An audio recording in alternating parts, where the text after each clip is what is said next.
কুত্তা, তোর কতবার বলছি তুই আমার মেয়ের কাছ থেকে দূরে থাকবি, আমার মেয়ের কাছে আসবি না, আজ তোর খেল খতম করে দিব। হ্যাঁ, কোথায় পালাবি শালা? ওই ভেগে গেলি ভয় পেয়ে? এই চল তুই বাড়িতে। আজকেও তো অল্পের জন্য বেসে গেলাম, কিন্তু আমি রিয়াকে ছাড়া থাকবো কিভাবে? আর ওর বাপকেই আমি কিভাবে মানাবো? আরে আমি এ ব্রিজ থেকে লাভ দিব। আবে থাম।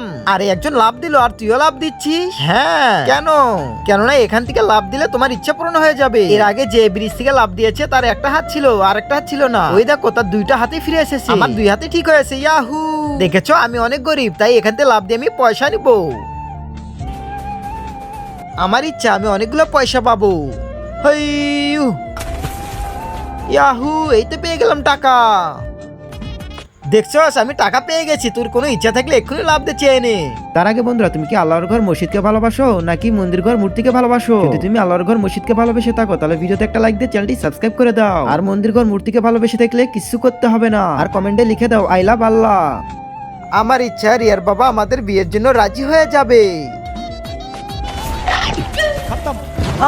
আরে বাপরে, এর তো সার খেয়ে নিছে।